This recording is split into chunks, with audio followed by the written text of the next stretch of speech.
Hello everyone, and welcome to our video.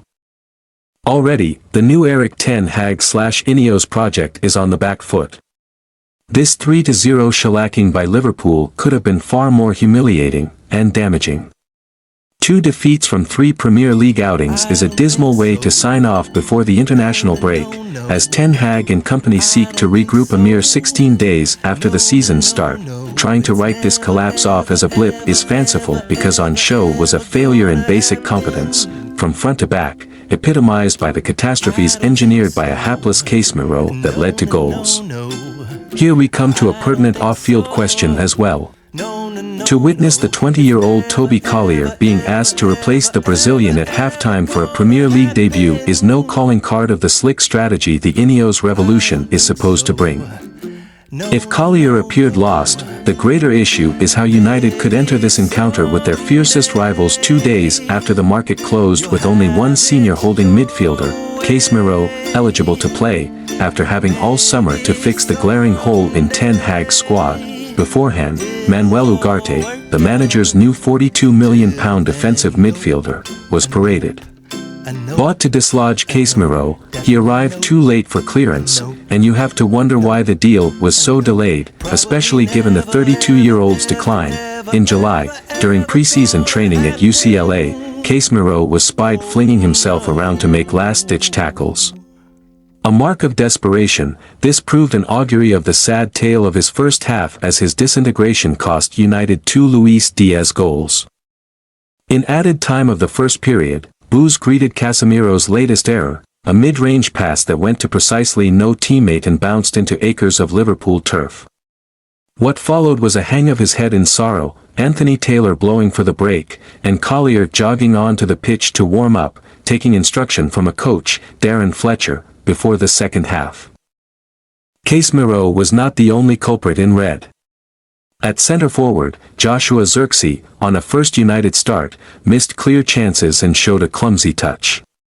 Andre Onana's tendency to direct high balls straight out of play or to the opposition was cited once more.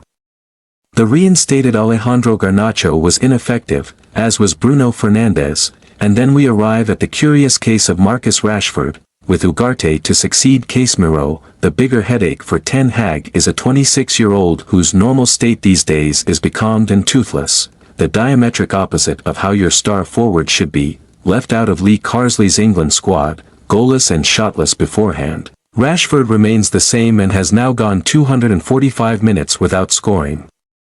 Retained by Ten Hag on Sunday, he needed to spark his season but failed again after a brightish beginning that featured effervescent bursts, a trip to a defensive zone to hold off Trent Alexander-Arnold, and the cleverness of thought when working a deft throw-in move with Diogo Dalot by running in behind Liverpool, with his lightning pace, a 200-meter Olympic champion physique and finishing lethal enough to score 30 times 2 seasons ago. Rashford's fall-off in form is one more conundrum Ten Hag has to ponder before United return to action at Southampton on September 14th. It is a mystery that would baffle Miss Marple because after not scoring, 2, in the final 9 games of last term, including for England, you have to go back to March 17th and United's breathless 4-3 FA Cup knockout of Liverpool for the last time he managed a goal. This is an age for a man who is the club's highest earner, whose salary of more than £350,000 a week is paid, in the main, for him to score and win matches. After being substituted 65 minutes into the 2-1 defeat at Brighton last weekend, Football's Opinion Factory had speculated on what might be eating him. A strand, revived from the debate over the dire 8-goal return last season, concerned Rashford's off-pitch well-being. But to learn of him watching United's under-18s beat Liverpool's 2-0 at Carrington on Saturday suggested a commitment to the club cause and a positive sign that the goals might flow again soon, not against Liverpool, as he again misfired, as too did Casemiro, and United as a whole.